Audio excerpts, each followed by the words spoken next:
independiente de Capriles, o sea, para expresar, y nunca he ocultado mi simpatía. Sin embargo, la vida te enseña, ¿no? Y una de las cosas que me ha enseñado frente al proceso de la posverdad, los fake news, y ahora esto que se llama el falso yo, que es un señor que se sienta en la computadora, que es como el guaguao, tranquilito, pero cuando se sienta se convierte en Hall. Se pierde todo. Sí, o en el otro yo del doctor Merengue, Sí, ¿te exacto. acuerdas? Sí, es una referencia. Se vuelve un monstruo, ¿no? Guerreros Pero, del teclado. fíjate, los periodistas, bueno, hay un cambio en la propiedad de los medios, Sí. ya no son los mismos. Así Y es. bueno, pues 22 años, obvio, ¿no? Entonces tú tienes que entender que las empresas periodísticas son empresas. Puede que jueguen a la pública, pero son empresas. Sí, así es. Entonces tienes que entender eso. Pero hay gente que agarra y no se da cuenta que el periodismo es uno solo, para A y para B. Así es. En cuanto a la ley de ejercicio profesional y lo que tú debes hacer. Tú tienes que poner las distintas versiones, te gusten o no. Así Ahora, es. hay periodismo de opinión y hay periodismo de interpretación. Exactamente. Que puedes hacer lo que tú Claro. tienes tu corazón. Ahora, hay un montón de portales que tú cuando lees la dictadura y el régimen, ya tú sabes que eso, ya tú sabes por dónde viene, porque esa es la narrativa de Guaidó y de esos grupos. Pero es una narrativa, es una interpretación que ellos le dan, un lenguaje, pero también cuando tú, traidor, vendido, hijo del imperialismo, tú ya sabes por dónde va. Ya uno identifica el otro. Claro. Y que le llegan a menos gente, pero entonces tú estás haciendo el discurso para los tuyos nada más. Y hay formas de decir que tú estás contra alguien de una forma coherente, racional, sin descalificar al otro. Simplemente tú dices lo que tú piensas, tú cuestionas lo que tienes que cuestionar y no tienes que utilizar un lenguaje desmesurado, ¿no? En absoluto. Y eso no es falta de convicción, no, yo creo que la convicción, el tener carácter no es tener mal carácter, ni darle un golpe a la mesa, no, tú puedes tener mucha firmeza sin perder la cordura, que creo que es bueno siempre conservarla. Pero bueno. Además, lo repito otra vez, tener buen carácter. Tener carácter no es tener mal carácter. Ajá. Yo tengo ¿Estás viendo, Yesenia? ¿Estás viendo? ¿Qué decía ella te trata pues? de esa manera. Ella cada vez que viene el corte casi que me tira Da un golpe zapato. para que cortemos. Pero falta mucho, de verdad. Yo entiendo que se ha creado un discurso que es muy retador, que ha venido un discurso de guerra que se ha instalado en el país, ciertamente es así. Pero la respuesta que tenemos que darle a ese discurso de guerra es que no es por allí el camino.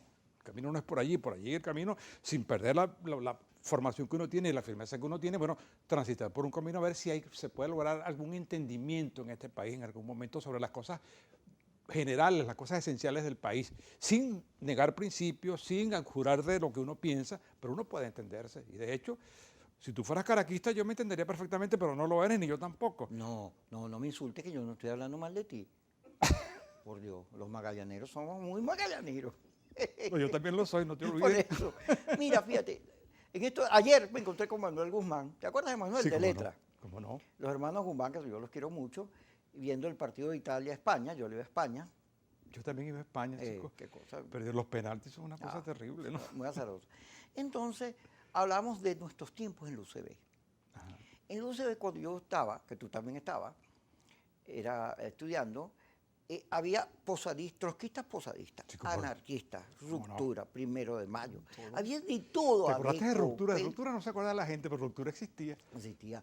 Había una cantidad de partidos, de Sí, grupetes, sí. ya había mucho debate. Y por cualquier cosa que ocurriera en el país, una asamblea en el aula magna, una protesta, una marcha, la UCB era un centro democrático. Y la sala E mismo. Sí. Por ahí pasó La todo. sala E por ahí pasó toda la cultura política del país. Pasó por allí, toda.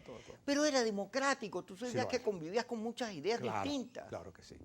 En cambio, aquí hay gente que perdió el sentido de la democracia. A Maduro es malo, entonces como Maduro es malo, yo puedo hacer cualquier barbaridad porque él es malo. No, un momentico, los demócratas tienen un perfil, que es una cultura también, y una manera de pensar. Tú tienes que, por encima de todo, respetar al que piensa distinto a ti. Esa es la base. Esa es la base de la democracia, sí, ciertamente. Si el otro no te respeta, bueno, allá él, pero que tu mensaje sea ese mensaje, pero que tú eres capaz de entender que no hay verdades absolutas, que no hay Adanes, o sea, Adán es uno solo, pues si es que existió. Es decir, hay gente que cree que el mundo comienza consigo y termina consigo. No, hay otras ideas y uno se equivoca muchísimo. Y claro, en política hay que estar definido, pero sin sin negar que hay otras opiniones que hay que tomar en cuenta y que enseñan además, y que es muy probable que uno cambie de opinión de acuerdo con las circunstancias que van pasando. Tú citabas a Bolívar, Bolívar es contradictorio citarlo, porque tiene muchas opiniones, porque claro, las aprendió durante la guerra, las fue aprendiendo y fue revisando, a veces se declara dictador, a veces muy democrático, a veces y no, y siempre fue muy pro Universidad Central de Venezuela. Esta La autonomía, defendió siempre. siempre, y ojalá que la ley que se está discutiendo, los bolivarianos no actúen contra Bolívar. Esta autonomía que tenemos proviene de Bolívar y Vargas, y los que están discutiendo en la Asamblea Nacional, que se asumen como hijos de Bolívar, recuerden eso. Esa autonomía no nos la concedió él, sino la apoyó. Una vez que Vargas presenta el proyecto de los estatutos republicanos, Bolívar los aprueba sin decir absolutamente nada, sino diciendo, nunca voy yo a quitarle nada a esta institución tan noble, sino trataré de darle todo lo que pueda. Y es cierto, la dotó de lo que la dotó. ¿Tú entendiste por qué le cambiaron al Estado Vargas el nombre y le pusieron La Guaira? Digo, pero estos señores no sabían quién era Vargas. No, a mí me pareció un insulto a Vargas. Y eso de estar revisando nombres es lo peor. Mira, la Alemania de Hitler le cambió el nombre a muchas calles. Una vez que Hitler cayó, y aquí pasó con Guzmán Blanco, Estado Guzmán Blanco, capital Guzmán Blanco. Bueno, eso se acabó. Eso de estar cambiarle los nombres porque para construir uno su altar revolucionario o su altar político, construir una nueva nominación de las cosas, eso es absurdo. Y además con Vargas, una figura como Vargas tan egregia, tan digna, que representa la civilidad, a mí me pareció un insulto. No porque el nombre de La Guaira sea malo y tú y yo no seamos el equipo La Guaira, no. Es que ciertamente Vargas merecía ese homenaje, lo merecía, y creo que es una actitud contraria a todo un pensamiento, a toda una historia que es positiva, una referencia para el país y en el caso para la UCB, que fue su primer rector, más aún. Así es. Ahora, fíjate que con la autopista, no es que Guaycaipuro no tenga su significado, pero Fajardo no era un realista. Bueno, No era un realista. Esa mistificación de las cosas, ese trastocamiento de los nombres, incluso algunos historiadores tienen duda de la existencia de Guaycaipuro. Algunos, no todos. Pero en todo caso, no vamos a negar que existió. Pero ¿por qué tienes que cambiar uno por el otro? ¿Por qué tú tienes que llenarlo? Es decir, darle un contenido distinto para que solo te represente a ti. Pues entonces tú vas cambiando los nombres, construyendo una historia. Ahí decía alguien por allí, no, la verdadera historia. Cuando uno le dice la verdadera historia es que la quieren cambiar, la quieren modificar. ¿Tú recuerdas cuando Stalin comenzó a quitar a Trotsky de la foto? Bueno, y Trotsky es parte de la Revolución Rusa. Entonces, parte del país, son nuestros conquistadores. El idioma que hablamos es el idioma de los conquistadores. Bueno, la religión que aquí se practica, nos las trajeron y nos las impusieron, pero ya es parte de nosotros. Y esa cosa de invocar el imperio español y cuestionar, eso ya existió. No estamos hablando además, no lo puedes cuestionar después que pasó. Exactamente. No, eso tuvo una época. Y además, ¿cuál es el idioma? ¿Hablamos aymara o hablamos quechua? No, estamos hablando de un castellano que es un idioma impuesto. Entonces, yo creo que eso es parte de la historia nuestra. Todos tenemos de españoles, de indios, de negros, en fin, esto es un país mezclado. Entonces, esos sectarismos son absurdos. Entonces, de estar deificando a quien no tuvo parte de la historia o ya tuvo su historia para cambiarlo el nombre por el otro nombre me parece muy malo. Después cambia un gobierno y le pone otros nombres. Entonces, eso es absurdo. Yo espero que en algún momento algún colegio le pongan Quiquito Lindo. No en honor a mí. ¿A ti te dicen así? No, yo para broma. Una promoción que se llama Mira, una promoción de periodista. Tú sabes que yo estoy muy dañado. El coronavirus me afectó mucho, me subió el azúcar. Entonces me mandaron una pastilla que acaba de salir al mercado porque la diabetes es una de las enfermedades más populares del mundo. Y la enfermedad... Perdón, Kiko, tú tuviste coronavirus con diabetes. Con diabetes. Y sobreviviste, tú tienes que estar celebrando. Sí, bueno, hierba mala nunca muere. No, así es. Sí. Pero fíjate, me devolvió la pastilla, me ha ido devolviendo el sentido del humor. Porque yo estaba... Sí. Porque el azúcar... ¿Qué piensa tu productora? ¿Es verdad eso? ¿Tú tenías un... ¿Qué dices tú? Mal humor? Sí, ¿ves? Mira. Ella que es autoritaria Porque dice... tú siempre has sido muy chispeante, como dice la gente, como dicen los españoles. Vamos al corte y ya regresamos con Manuel Monte. Que es de Toro. Claro, sí. No, Resulta que el Marqués de Toro no fue ningún patriota, sino que él apareció después. No. Además, parte de lo que pudiéramos llevar los mantuanos estaban a favor de mantener el vínculo con España porque temían que se les levantaran los esclavos y los pardos que también estaban buscando derechos. O sea, no todo el mundo que era venezolano era patriota. No, bueno, como ocurre la siempre. hermana de Bolívar, ¿te acuerdas? Era pro España. Así es, y ella lo estudia muy bien esto. Muy bien. Pero la historia sirve para que tú entiendas tu proceder como pueblo, tu cultura y hacia dónde vas. Claro, así es. Yo creo que la crisis venezolana porque la gente se le olvida que Chávez llegó al poder por la crisis venezolana. Así es. Había una crisis. Los adecos y los copellanos y la democracia logró unos años de estabilidad, de buena educación, Sí, sí. de viviendas para todos, un dólar estable, una economía que funcionaba, pero dejaron de profundizar la democracia. ¿Qué significaba profundizar la democracia? Lo que la COPRE después dijo, había que descentralizar. La COPRE tiene un programa que yo no entiendo cómo no lo aplicaron. Chávez se Sí. copió el programa de la COPRE parcialmente. En la primera, pero después lo no, acabó. después acabó con todo eso. Pero la primera parte, cuando hablaba de la reforma de la Constitución, había un proyecto que coordinaba el doctor Calnera, Ajá. de reforma. Que pues él no hizo además. Sí, sí, exactamente. Eso, bueno, obviamente después todo cambió, pero habían unos errores ahí que podrían haberse modificado. Incluso hubo un comité que nombró Carlos Andrés Pérez una vez que ocurrió el Caracazo, un comité bastante plural, y le presentó un proyecto. Si uno rescatara ese proyecto, ahí está parte de lo que está allí. Chávez lo tomó, parte nada más. Y yo no entiendo cómo no se pusieron de acuerdo, hicieron las reformas a ellos para quitarle ese programa a Chávez, que lo tomó y fue exitoso políticamente en ese momento, sí porque es. la reforma de la Constitución, que no sé, pero algunos otros derechos que inclusive estaban en el debate interno de Acción Democrática, y también estaba en alguna gente de COPEI, y la COPRE había hecho algunas reflexiones. Ahora uno no entiende por qué la gente, bueno, siempre hay políticos ciegos ahora y antes, cree que todo está resuelto, que el pueblo cree en uno, y no, el pueblo cambia, modifica, la opinión pública cambia constantemente, y entonces hay que estar atentos para hacer los ajustes como hacen los italianos, que cambiaron el nombre de los partidos, los programas, y ahí están los mismos. Ahí están. Los mismos. Los partidos comunistas europeos Sí, dejaron de llamarse así comunistas es, y llegaron al poder. Llegaron al poder con los mismos dirigentes. Así además. es. Pero fíjate que en Venezuela, este es un país rico, y entonces empezó a crecer la población, sobre todo el fenómeno que se dio en Latinoamérica en los años 80, 90, yo soy rico y ¿dónde está mi riqueza?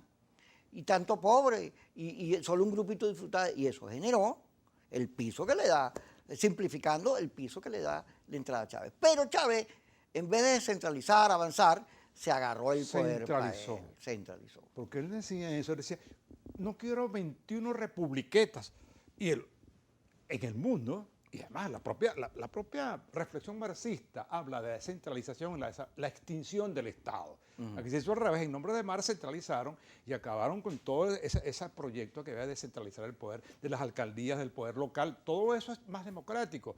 Y bueno, y Chávez se le ocurrió que no, que había que centralizar mucho más, porque mientras más centralizado esté el poder, y es lo que se quiere hacer con muchas instituciones, entre ellos con las propias universidades, queriendo centralizarlas, haciéndolas depender directamente del ministro. Eso no es así. El ministro tiene que ser un elemento de, bueno, no digo que no lo sea o lo sea, sino que no puede ser desde el punto de vista legal quien señoree las universidades. Tiene que haber una reflexión donde todos podamos intervenir, todos seamos respetables y construir una política en común. Eso sería lo ideal. Ahí entrando el UCB. Fíjate, la pandemia pone en evidencia la crisis presupuestaria que siempre ha sido... Sí, sí. Cuando marchábamos nosotros, sí, marchamos como estudiantes por el presupuesto. Pero pone al descubierto una cosa terrible, que es que la pandemia ha producido el auge del streaming. Y hay ahora universidades con auditorios, tecnología, hay nuevas carreras. Sí. Cuando tú te pones a ver, la gente está buscando más gente vinculada al manejo de redes y la comunicación que se da por internet que otras cosas. Entonces, todo eso obliga a la UCB, que es un mamotreto, universidad grande, bella, hermosa, pero que cuesta mantenerla, pero que además los profesores ganan poco y se van.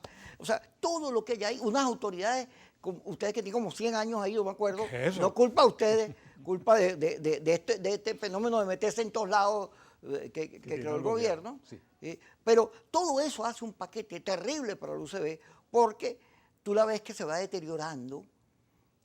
Abrieron en estos días Luz, yo celebré mucho cuando abrieron Luz, en medicina y odontología. La UDO está totalmente saqueada.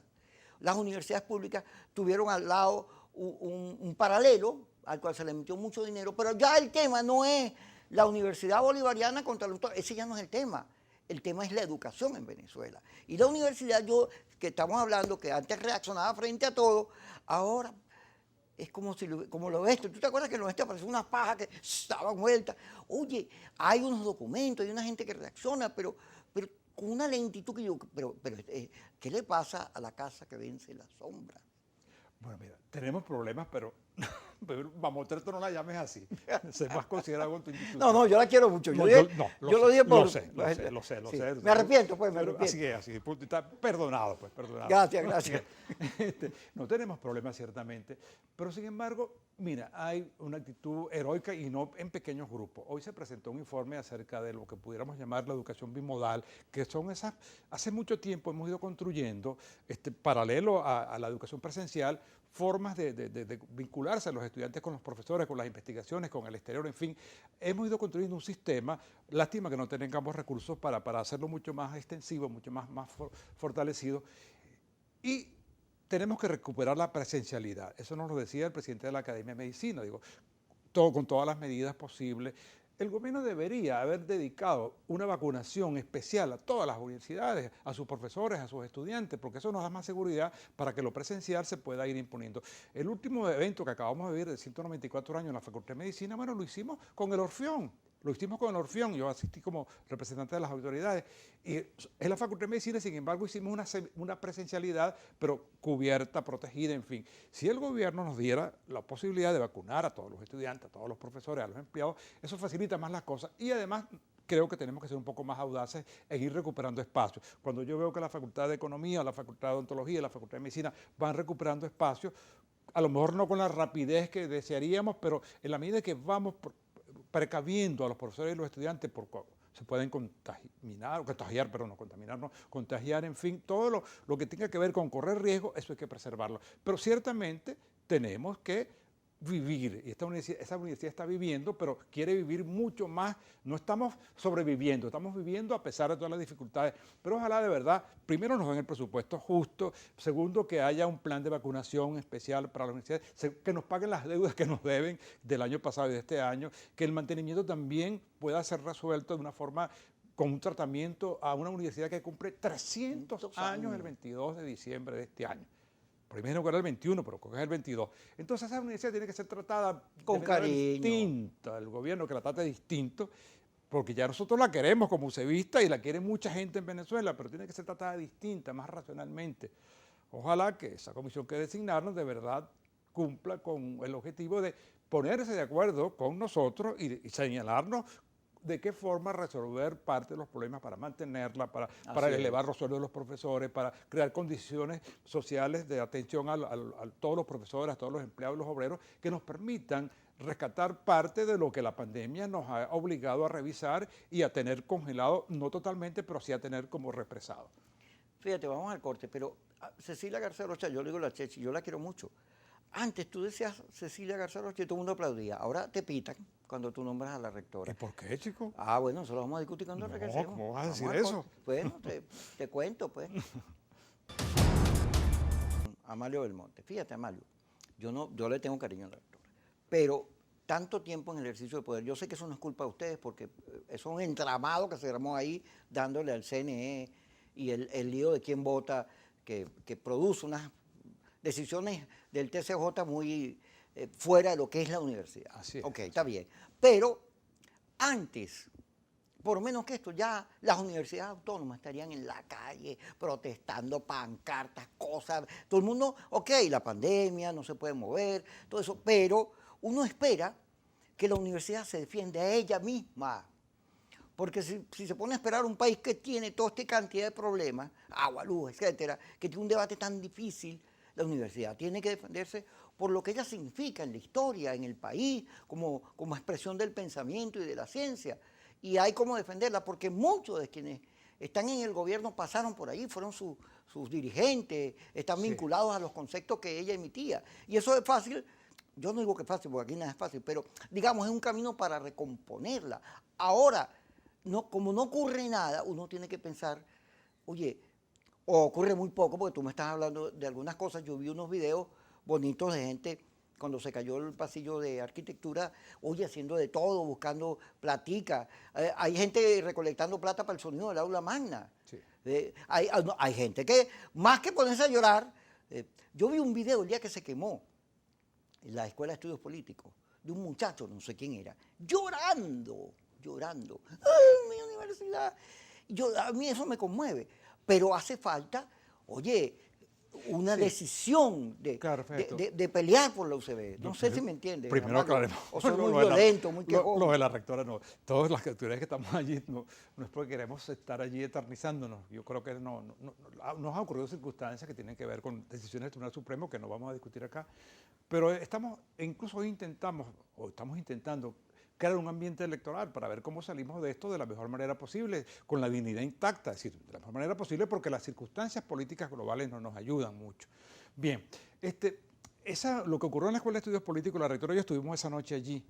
Entonces yo le decía, mira Cecilia, fíjate tú cómo ocurren las cosas. Nosotros estamos aquí, pero la idea que hay es que Nerón resucitó en la universidad, está quemando la universidad. Desde Alemania, desde Australia nos mandaban Twitter, pobre universidad, está siendo totalmente arrasada y resulta que el accidente fue poco, ciertamente no sabemos si fue intencional o si fue accidental, pero sin embargo crea una expectativa y entonces como las redes se han vuelto en eso, es una cosa de la emotividad, de estimular la emotividad, la respuesta rápida, certera, sin comprobación, sin comprobar nada, simplemente se decía. Cuando se cayó también esa parte, ellos llaman, eso tiene un nombre técnico que yo no sé utilizar como los arquitectos, una losa, entonces se está desplomando la universidad. Bueno, eso de verdad creó una preocupación legítima. Alguna gente criticó a las autoridades, bueno, y tienen derecho a hacerlo. Nosotros somos entes públicos que estamos allí para que nos critiquen y también para que de vez en cuando nos aplaudan, pero yo no exijo el aplauso permanente porque tengo una responsabilidad y todo lo que hacemos no es perfecto, tenemos defectos y la gente tiene todo el derecho de criticarnos, de señalarnos, de indicarnos y incluso a veces son injustos, muchas veces son injustos porque el esfuerzo que uno hace para estar allí es bastante, pero no para que nos construyan una estatua ni nada de eso, sino simplemente hay gente que critica con mucha razón y uno tiene que aprender esas críticas. Hay otros que no lo hacen de buena fe, bueno, en fin, pero eso es parte de la vida de quien tiene un cargo como esto. Eso viene con el cargo. Bueno, que la gente te critique, a veces te calumnie, en fin, eso es, diríamos, imposible de evitar. Lo que tenemos que hacer, ciertamente, y lo que estamos intentando, es ese dolor que crea la universidad cada vez que ocurre un hecho, tenemos que utilizarlo todavía mucho mejor. ¿Para qué? Para transformar eso en acciones concretas. No solamente se trata de criticar la universidad que se está decayendo, que bueno, que se está desplomando, porque no se está desplomando, que las autoridades son de alguna manera, bueno, a lo mejor sí lo somos, ciertamente, pero lo importante es la institución. Así es. Nosotros tenemos, todo el derecho tienen las personas a criticarnos a nosotros, estamos al frente de la institución, a los decanos, en fin.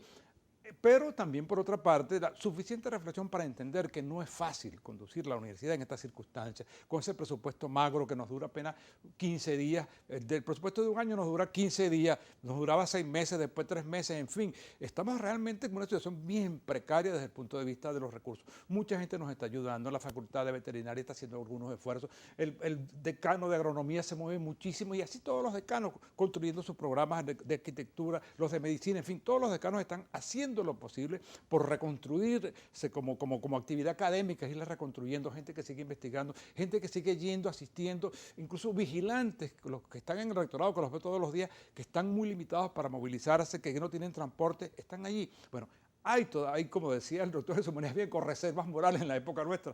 Bueno, tú eres un poquitico más joven que yo. Tienes suficientes reservas históricas y académicas en la universidad. ¿Qué tienes tú, Mario?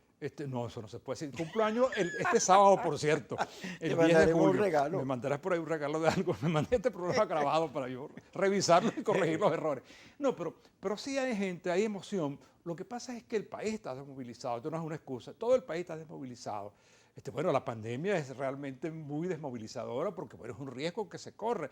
La crisis de la gasolina y la crisis de transporte, que es previa a todo esto. Previo a la pandemia, había dificultades para trasladarse a la universidad de los estudiantes, de los profesores. Incluso yo le decía a los señores que militan en el gobierno, que tienen todo el derecho de militar allí, que están haciendo una política de exclusión, porque solo aquellos estudiantes que tienen un poquitico de recursos pueden asistir a la universidad. Un gobierno que habló de integrar a los más pobres, que tiene una deuda social, ha hecho que las universidades solo puedan recibir a los que tienen un poquitico más de recursos. ¿Por qué? No por culpa nuestra, no hay ninguna discriminación nuestra, sino trasladarse a la universidad. Un estudiante del interior que venga a Caracas a estudiar no puede, es imposible. En la época nuestra sí se podía. Entonces el gobierno tiene una política más bien de exclusión. si no revisa sus políticas con respecto al respaldo financiero, el presupuesto adecuado para las universidades, lo que está haciendo es que la gente que tenga un poquitico más de recursos, no los ricos no soportan esta situación y pueden vivirla en otro lado, pero la gente de clase media, que es el sector siempre que permite que las sociedades sean más equilibradas, el sector bisagra, en fin, que hay que fortalecerla, una clase media fortalecida, y eso está en los profesionales universitarios, en los investigadores, en fin. Entonces, requerimos, entonces, solucionar ese problema.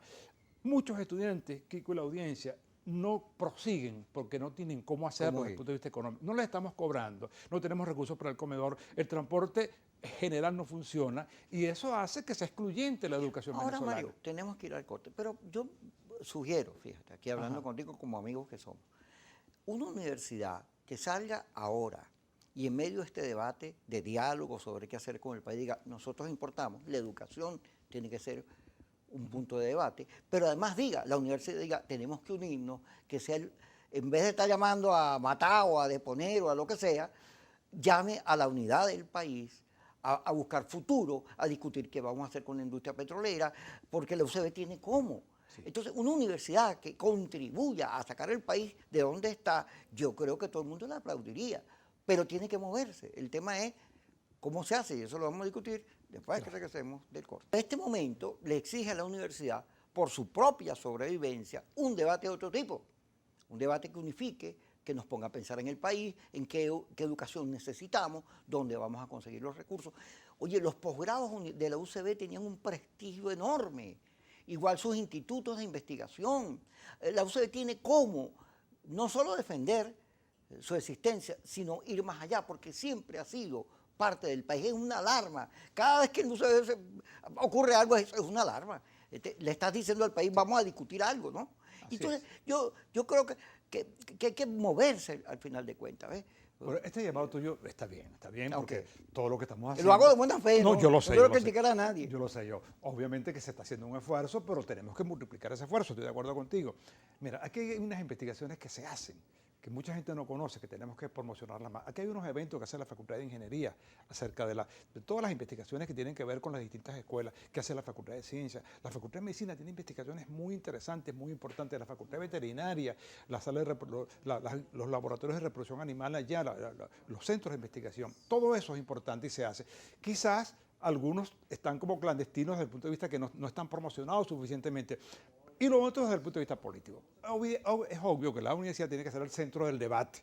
La universidad no es un actor político partidista, sino un actor político global, porque es universalidad. A mí me gusta cuando veo, no es en los Estados Unidos que es común, sino en algunos países centroamericanos, que los candidatos presidenciales debaten en las universidades. Así es. Se sienten más cómodos porque es el pensamiento universal, diverso, es la tolerancia.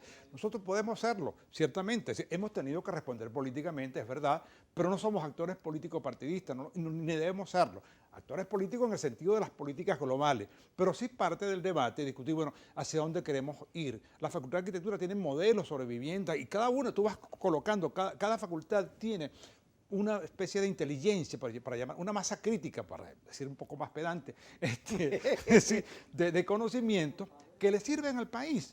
Y ojalá el gobierno se dé cuenta de eso. Mira, una alianza con las universidades es lo más conveniente. Yo decía, ¿por qué cuando Chávez llegó a tirar el petróleo a $100, no se reunió primero con Fede Cámara, después con las universidades, y se hubiese pasado la historia de una forma distinta? Porque, bueno, con los recursos que tenía, hubiera apoyado a la investigación científica, apoyado al sector privado y hubiera construido un país mucho mejor que el que tenemos. No fue así, ya eso pasó, ciertamente, pero en las universidades está la posibilidad de reconstruir el país. Que tenemos que hacerlo más activo, es cierto. Que tenemos que mostrarlo, es verdad. Que tenemos que hacer mucho más, está bien, eso es cierto, pero lo estamos haciendo. Y con eso que estamos haciendo, lo que hay que es multiplicarlo. Hay que tener impermeables al desaliento, pero también con fuerza, mostrando lo que tenemos, haciéndolo mejor. Lástima que tengamos el presupuesto que tenemos, las limitaciones que tenemos y esta pandemia que también nos afecta muchísimo. Pero si logramos un mejor presupuesto, un mejor trato por parte del gobierno, le vamos a cumplir con más calidad al país, más de la que tenemos y de la que hacemos, que es mucho. Y el empeño, mira, y el espíritu de universitario ucebista de contribuir, los estudiantes hacen un gran esfuerzo, los profesores también, los empleados, los obreros, pero ciertamente tenemos limitaciones objetivas.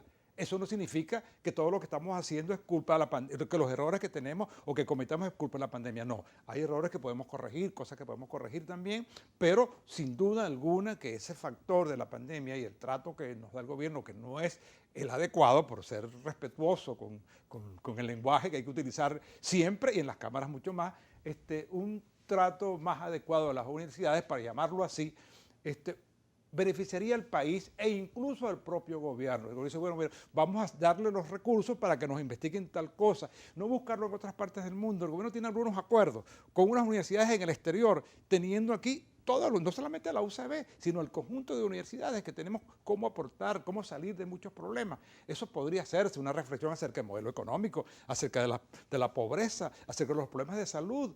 Mire, ¿cuántos médicos investigadores no hay que uno ve que usan un esfuerzo colosal por mantener sus investigaciones? En la Facultad de Medicina hay institutos que han sido saqueados. Sí, Saqueados. me contaban lo de medicina tropical. Eso, Pero fíjate, aquí estuvo, Yesenia, una psicóloga del ININCO, que explicaba sus investigaciones sobre la emotividad del venezolano, que tú has narrado lo emocional, y coincidían, pero casi calcadas con las de data análisis. O sea, ella llegó más o menos a las mismas conclusiones. Y te digo esto porque ella hablaba de un estado del país, que yo lo cito mucho, decaído, deprimido. ¿No? Pero eso se está moviendo ahorita. Sí. Empezó a moverse. Sí, sí. Empezó a moverse porque la gente se obstinó de la queja. Porque la verdad hace caso a la queja. Entonces, hay una actitud del venezolano de sobrevivir a como sea, con gobierno, sin gobierno, yo tengo que vivir. Entonces, creo que hay un momento que puede ayudar a las universidades. Sí, eso está, y se está reflejando en los propios estudiantes. Fíjate tú, los actos de grado nuestros que no se puede hacer en el aula magna. Sin embargo, los estudiantes se han ido moviendo y entonces que están contribuyendo. ¿Cómo podemos hacer, profesor, para que el acto, si es verdad, no es el aula magna, pueda ser un poco más visible? Y los estudiantes se organizan, construyen todos los recursos para la protección, la bioprotección, en fin. Los profesores también, en fin. Hay gente que está diciendo, bueno, tenemos una crisis, pero la queja es insuficiente, o la queja es estéril al final.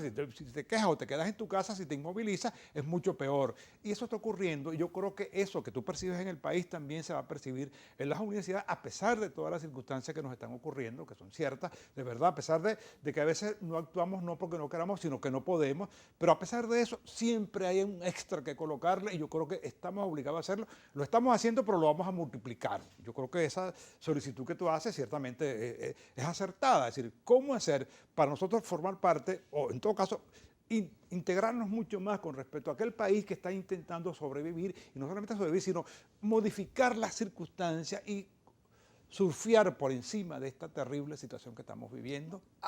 Ahí me entendiste. Todo lo que dijiste me entendiste. Y me agrada el estado de ánimo tuyo, que es optimista. No, yo siempre trato de no, chicos, no puede ser que uno se vaya a sentir deprimido. No. Siempre tratando de ver que las cosas pueden mejorar, pero hay que hacer un esfuerzo por mejorarlas. No va a llegar, no va fuera de arco con una iluminación que nos va a decir por aquí es el camino. No, construir lo que tengamos que construir y ponernos de acuerdo con quien tengamos que ponernos de acuerdo. Y tratar de bajar un poco el debate interno, que es importante que también lo bajemos entre nosotros mismos. Yo creo que sí, la calmanera. Lo ponemos de acuerdo los UCBistas, entendernos nosotros para defender la institución, para recuperarla totalmente y para celebrar los 300 años de la mejor manera posible. Autónoma siempre, ¿verdad? Siempre consecuente con las cosas que el país requiere, y además siempre apreciada por todo el país, que uno agradece mucho eso. No que nos aprecien a nosotros, sino a la UCB como institución, que sea un dolor nacional, pero una celebración nacional. Sí. Que los 300 años sean celebrados de la mejor manera posible. Mira, yo por lo menos quiero mucho a la ULA. Cada vez que viajaba a Mérida... ¿Una novia allá en la ULA? ¿Una cosa de eso? Varias novias, pero además, acuérdate que yo fui candidato en Mérida. Así es verdad. Sí, todos estos avatares que tiene la vida. Y Mérida es la universidad, porque es una ciudad juvenil. Sí, es una ciudad juvenil. Esa ciudad, sin la ULA, esa ciudad sería como triste. Luz, la Universidad de Carabobo. U2 es más rara porque son varios núcleos, está descentralizada, pero son universidades que hoy son fundamentales para el país. Y la nuestra, que es un campus precioso, hermoso, que es bello. Cuesta mucho mantenerlo, es cierto, que es la síntesis de las artes, que fue diseñada de una forma impresionante, uno se da cuenta de lo bella que es. Y entonces, bueno, merece que la traten mejor.